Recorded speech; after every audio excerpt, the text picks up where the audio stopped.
I was sitting in my car when my grandmother's phone call destroyed everything I thought I knew about my family. "Willow, honey, how are you feeling?" she asked, her voice thick with worry. "I'm fine, Grandma." "What's wrong?" "Well, I just wanted to check on your health. Your parents told me you've been seriously ill, and that's why you couldn't make it to the wedding."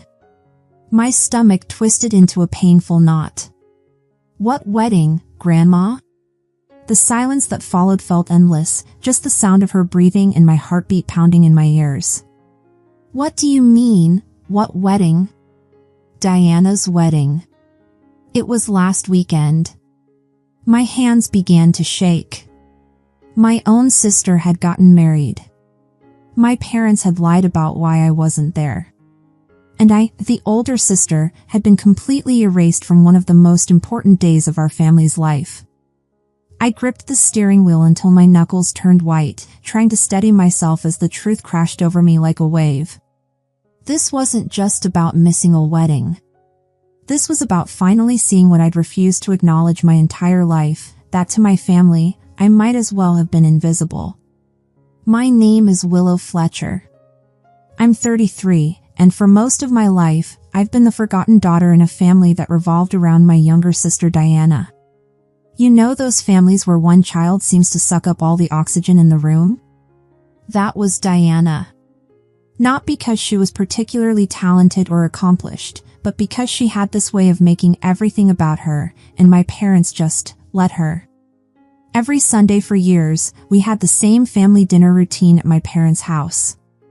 Mom's pot roast filling the kitchen with its rich aroma, Dad complaining about his golf game, and Diana glued to her phone when she wasn't monopolizing the conversation.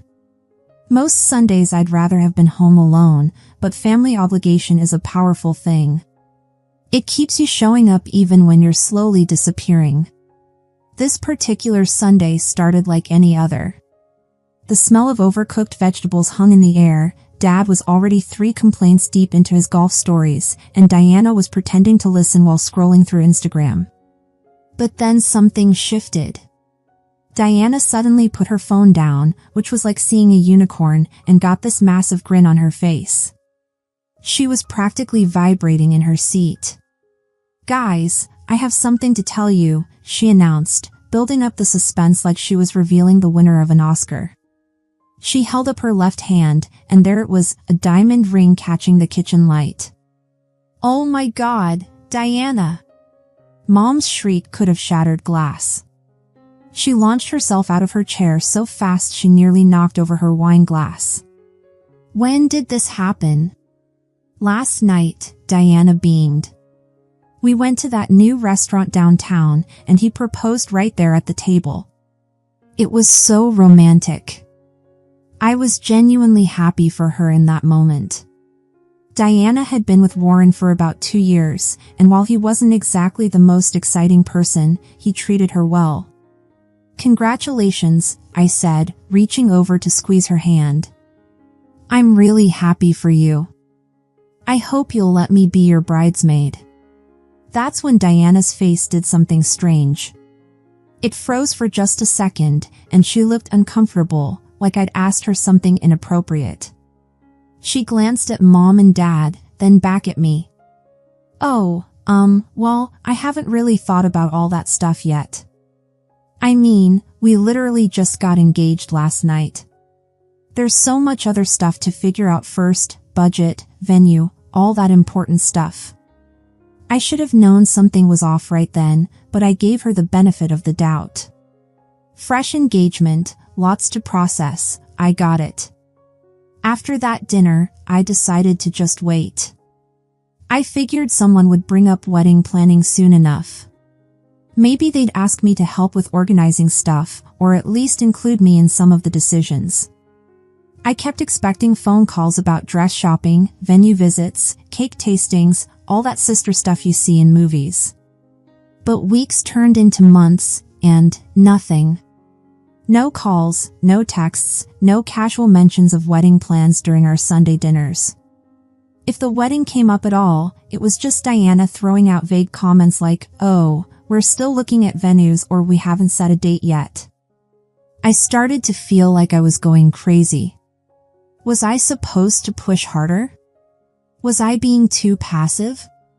But every time I tried to bring it up, the conversation would somehow pivot to something else, usually whatever drama Diana had going on at work. Then came that phone call from Grandma that changed everything. After hanging up with her, I sat in that parking lot feeling like someone had rearranged my entire reality. My hands were shaking as I pulled out my phone and opened Instagram, something I barely ever did. I found Diana's profile and immediately saw it. Dozens of photos from what was obviously a wedding. Diana in a stunning white dress, Warren looking sharp in his tux, both of them glowing with happiness. But it wasn't just them. As I scrolled, my heart sank deeper with each image. There was Mom, tears streaming down her face in that way mothers cry at their daughters' weddings. Dad, looking prouder than I'd ever seen him, walking Diana down the aisle. The entire wedding party posed together like a magazine spread. A massive cake that probably cost more than my monthly rent. People dancing, laughing, celebrating. And then I saw the guest list, and that's when I really started to feel sick. Our neighbors from childhood. Dad's golf buddies from the country club. His co-workers from the accounting firm. Mom's book club friends. Relatives I hadn't seen in years, cousins from 3 states away, my great-aunt from California who only shows up for major life events. Even people who barely kept in touch with our family were there, smiling and celebrating my sister's big day. Everyone. Everyone except me. This wasn't some intimate ceremony with limited space. This was a huge celebration with easily over 100 guests. They had invited basically everyone they'd ever met, except their own daughter and sister. The drive to my parents' house is still a blur. I was running on pure adrenaline and fury, my hands gripping the steering wheel so tight my knuckles were white. All I could think about were those photos and how I'd been erased from my own family's most important moment. I didn't even knock. Just walked right through the front door like I always did. Willow? Mom called from the kitchen. What are you doing here? It's not Sunday. She came around the corner wiping her hands on a dish towel, and the second she saw my face, I watched her expression change. She knew. She absolutely knew why I was there.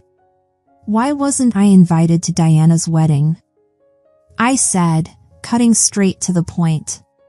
Mom went pale. She looked around like she was hoping Dad would magically appear to help her navigate this conversation.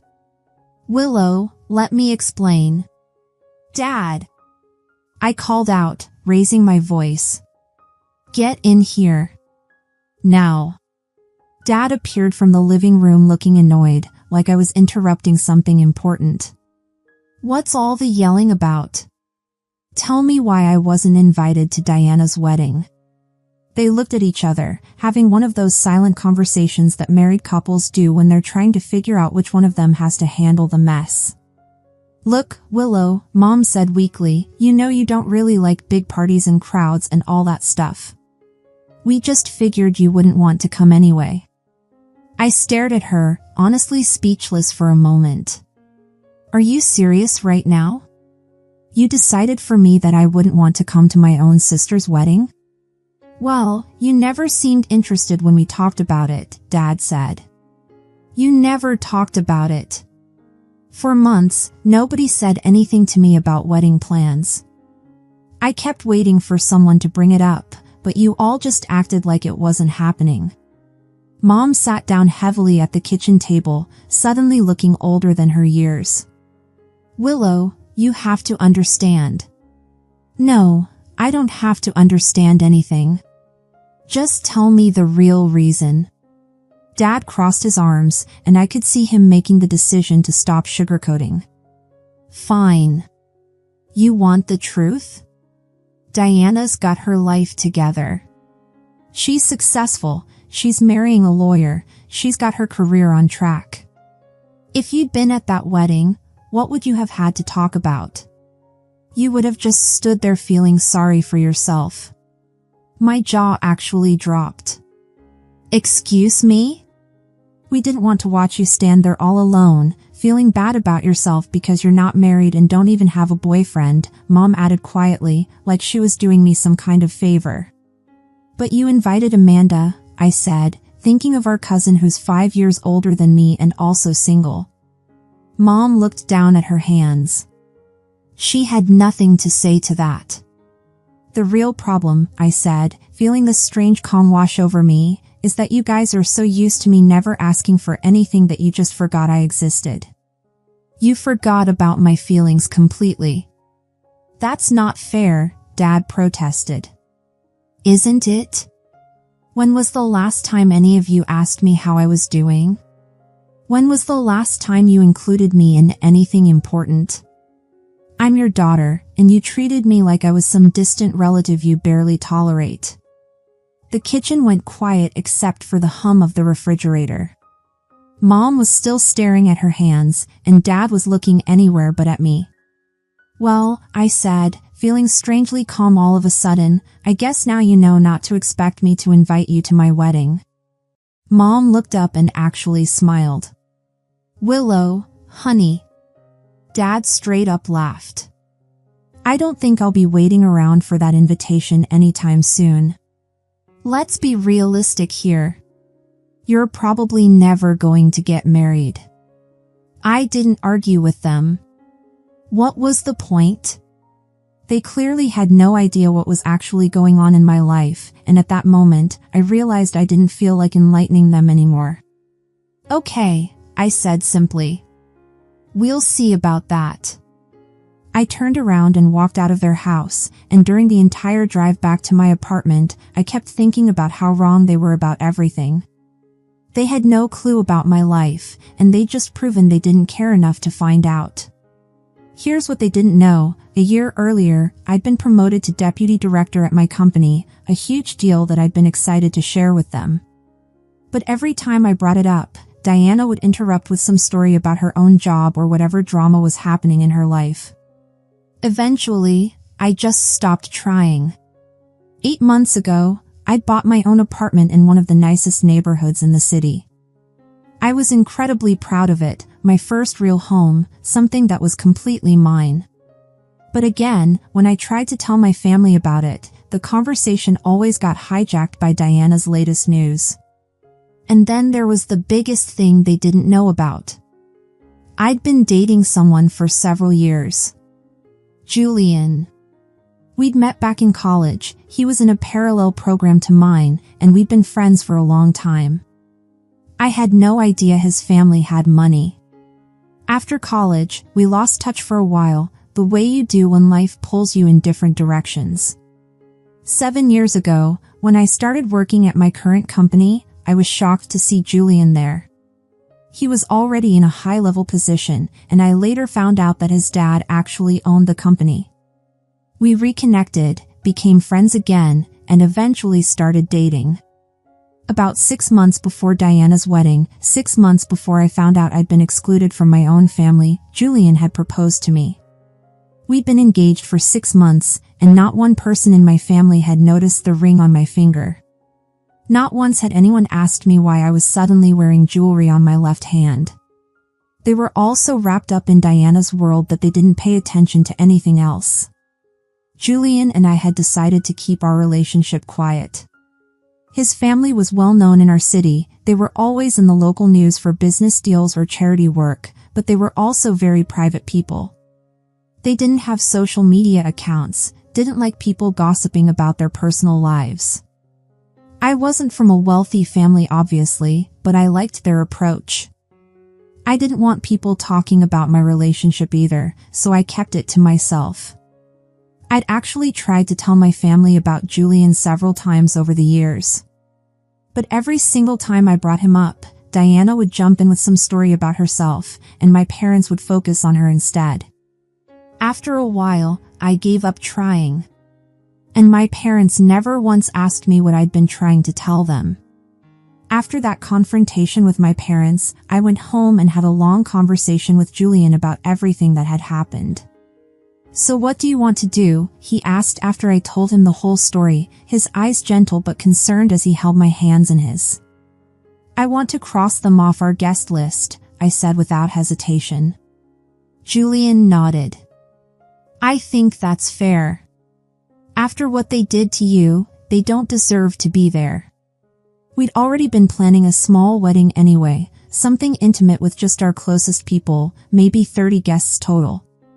Julian's parents were graciously paying for everything, and his mom and sister were handling most of the planning, which took a lot of stress off me. The next day, I called my grandmother, my aunt, and my 2 cousins on my mom's side. These were the only family members I actually wanted at my wedding, and I sent them formal invitations 2 months before the ceremony. "Willow, this is so exciting," my aunt said when she got the invitation, her voice bubbling with genuine happiness. "I had no idea you were even dating anyone serious." "We've been together for a while," I said. "We just like to keep things private." "Well, I'm so happy for you, honey. The venue looks beautiful from the pictures." We'd chosen this gorgeous old mansion for the ceremony. Julian's family had connections with the owners, and it was absolutely perfect. His mom and sister went all out with the decorations, lights and garlands strung through all the trees in the garden, an amazing wedding arch made of lanterns, waiters dressed in vintage outfits that matched the mansion's historical period. It was going to be like something out of a fairy tale.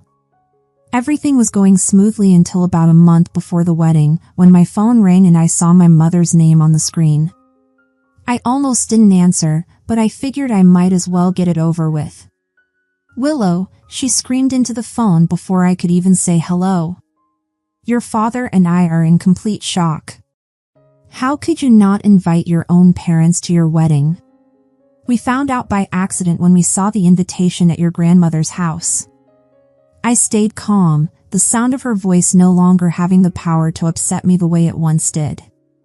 "I told you not to expect an invitation to my wedding. You were there when I said it. You can't be serious about this, Willow. We're your parents, and Diana is your sister. But that didn't stop you from excluding me from her wedding. Willow, please. We can work this out. We made a mistake with Diana's wedding, but..." I hung up on her. About an hour later, Diana called.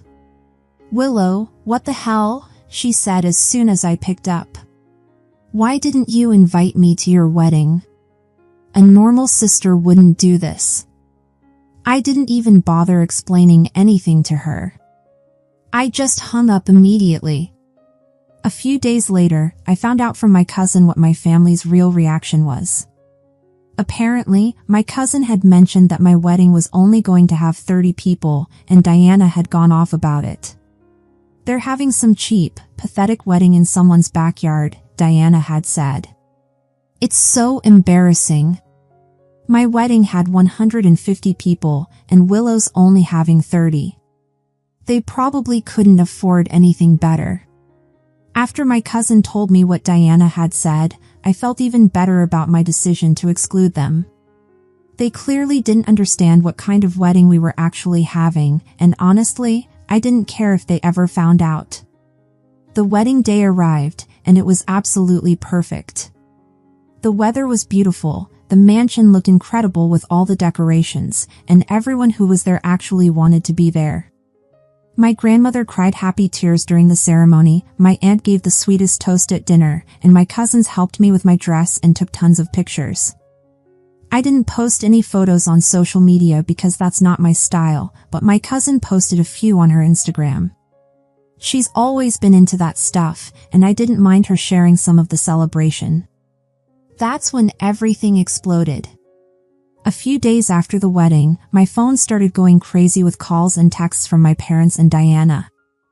I ignored most of them, but I could see the messages on my lock screen. "Why didn't you tell us about your rich fiancé?" from Diana. "You've embarrassed us in front of the entire city," from Mom. "Call us back immediately," from Dad. I finally looked at my cousin's Instagram to see what they were seeing. She'd posted several photos from the wedding, including some of Julian with his parents. Anyone in our city would recognize Julian's dad immediately. He's always in the local news, friends with the mayor, on the university board of trustees, runs multiple successful companies and a charity foundation. He's basically one of the most prominent businessmen in the area. My family had finally figured out who I'd married, and they were losing their minds about it. My mom was the worst. She started posting on Facebook about how I'd betrayed my family by not inviting them to my wedding. She wrote these long posts about how a loving daughter would never do this to her parents. She even posted that my dad was heartbroken because he'd always dreamed of walking me down the aisle. Every single day, she posted something new about me. She called me ungrateful, cruel, selfish, basically every name in the book. It was embarrassing, but I just ignored it and hoped it would blow over. But then Julian's dad had enough. "Willow," Julian said one evening, his voice unusually serious as he sat beside me, "my dad wants to call your parents because they're posting about you and our family on social media, and he's not going to tolerate it anymore." I was nervous about this, but Julian's dad is not someone you argue with. He called my parents that same night. I don't know exactly what he said to them, but Julian told me the basics. He told my parents that they were embarrassing me and his family with their social media posts. He said if they continued, he would tell everyone in town exactly what had really happened, how they'd excluded me from Diana's wedding and lied about it. He also mentioned that he had contacts at newspapers and TV stations and that he'd make sure everyone at my dad's golf club and my parents' church knew the real story. After that phone call, the social media posts stopped immediately. My parents and Diana stopped calling and texting me too. It was finally quiet. Life was peaceful for about 6 months after the wedding. Julian and I settled into married life, and I was still working at his company. I'd gotten used to the peace and quiet of not dealing with my family's drama. Then one day, HR called me into their office. "Willow, we received a resume yesterday, and the applicant listed you as a reference," the HR director said, sliding a folder across the desk to me. I opened it and saw Diana's name at the top. My stomach dropped. She wrote that you could provide a strong recommendation for her work ethic and character, the HR director continued. I looked at Diana's resume for a few seconds, then closed the folder. Please review her application through the normal process. I won't be providing a special recommendation. A week later, HR called me back to let me know that Diana hadn't been selected for an interview. Her qualifications just weren't strong enough compared to other candidates. I wasn't surprised. Diana had always been more focused on having fun than building real skills. 2 days after that, my phone rang. It was my mother. "Willow, how could you do this to your sister?" she said without even saying hello. "Diana applied for a job at your company, and you sabotaged her chances." I didn't sabotage anything. I told HR to review her application normally, and she didn't make the cut. You should have helped her. She's your sister. She's the sister who didn't invite me to her wedding, remember? And you're the mother who told me I'd probably never get married. Mom was quiet for a few seconds. "Willow, that's all in the past. Diana needs this job. Then she should have applied somewhere else."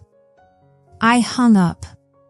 3 days later, Diana showed up at my apartment. I opened the door, and she pushed right past me into my living room. "We need to talk," she said. "You can't be serious about this, Willow. You have to help me get that job.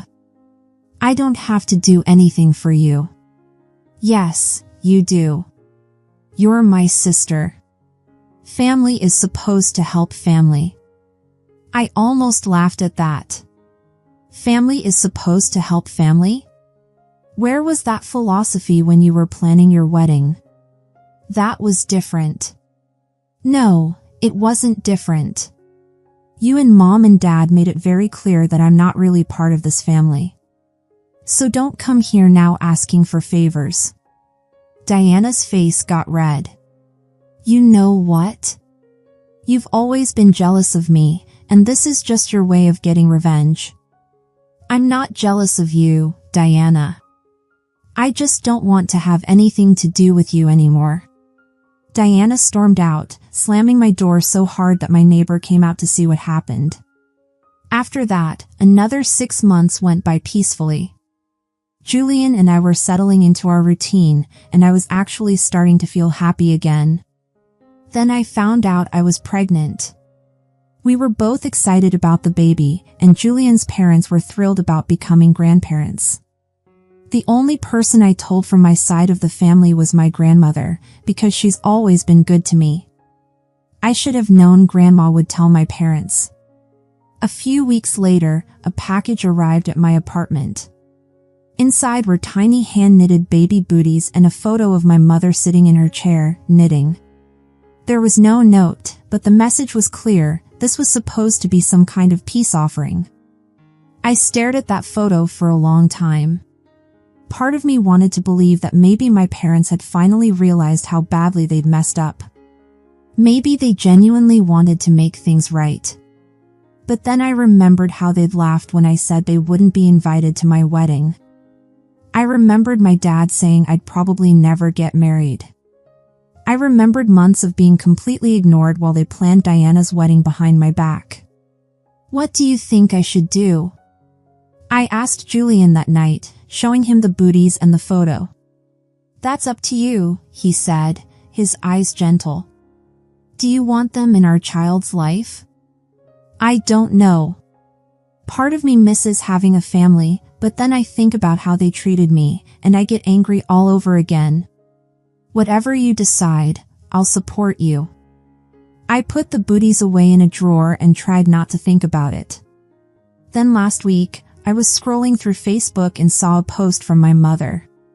She'd written about how happy and excited she was that both of her daughters were expecting babies. Apparently, Diana was pregnant too. For the first time in over a year, my mother had written something positive about me. She didn't mention our fight or the wedding drama.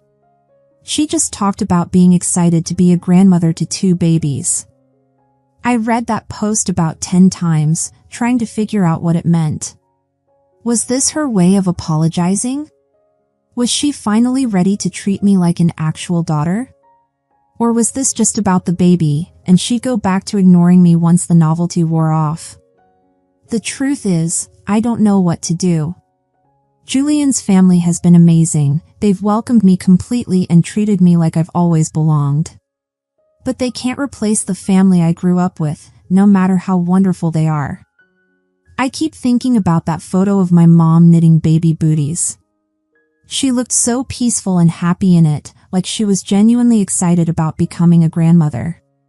Maybe people can change. Maybe she really does want to fix things between us. But then I think about Diana's wedding photos and how my parents told everyone I was too sick to attend when really they just didn't want me there. I think about how they laughed at the idea of me getting married.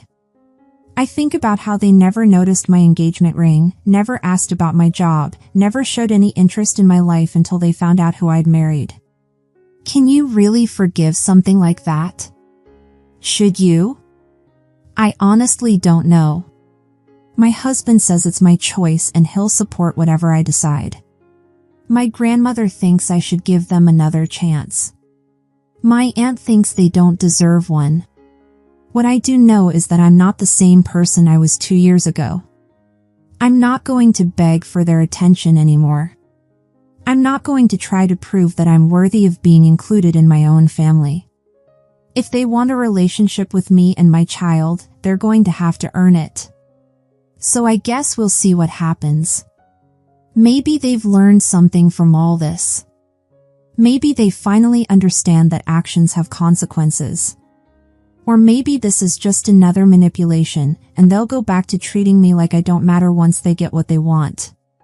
But here's what I've learned through all of this. Sometimes the people who hurt you most are the ones who are supposed to love you most. And sometimes, the greatest act of self-love is walking away from people who can't see your worth, even when they share your DNA. Thanks for listening, and if you liked this story, share it with others who might be struggling with family relationships, and don't forget to comment and subscribe for more stories about finding your worth when others can't see it. Remember, blood makes you related, but love and respect make you family.